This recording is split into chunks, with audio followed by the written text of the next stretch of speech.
Title of my video is God Speak to Man. How can you hear God?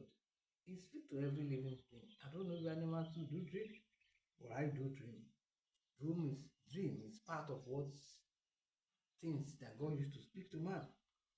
I want to establish it by reading Job 33 from verse 14 to 30.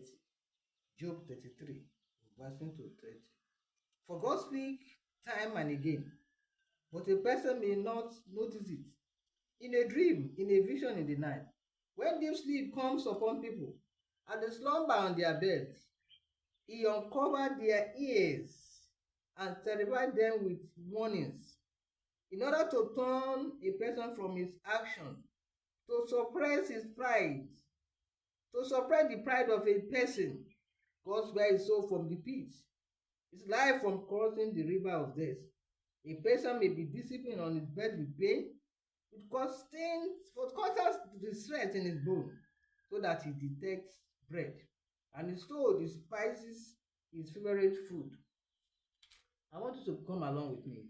But when God is silent, who can declare his guilt? When he hides his face, who can see him? Yet he watches over both individuals and nations, so that godless men should not rule or snare the people. Let me go over it again. I want you to listen very well. On your own, you can read it and meditate on it. I say God speaks to man. God is still speaking. He may not speak like that, but he speaks to man. Everyone sleeps. If you can sleep, you can dream. You can even see vision.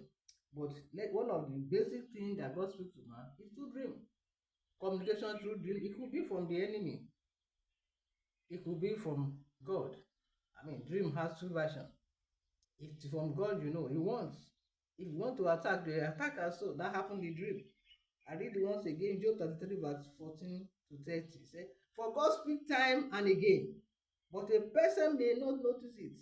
In a dream, in a vision in the night, when deep sleep comes over people, and they slumber on their beds, he uncovers their ears and terrifies them with warnings, in order to turn a person from his action, to suppress the pride of a person. God spare his soul from the pit, his life from crossing the rivers of death. A person may be disciplined on his bed with pain and constant distress in his bone, so that he detests bread. His soul despises his favorite food. His flesh wastes away to nothing, but his unseen bones stick out. He draws near to the pit, and his life from extortioners, extortioners.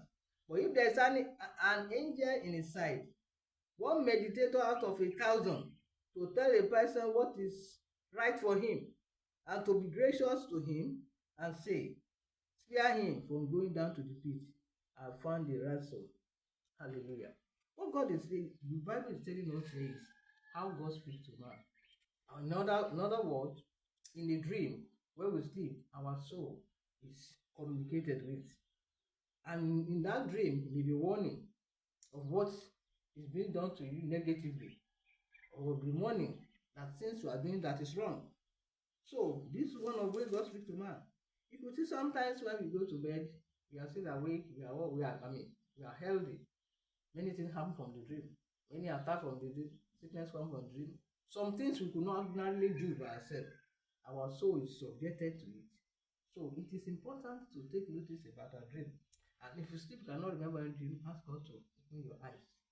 Open your eyes to understand. You can see that in Ephesians chapter 1.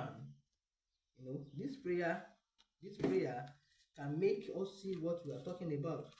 Ephesians chapter 1:17 says, let my eyes of understanding be enlightened. If you recall what I've been saying, dream is a thing that should not take for granted. It's a way of communicating to man through dream. When our body is silent,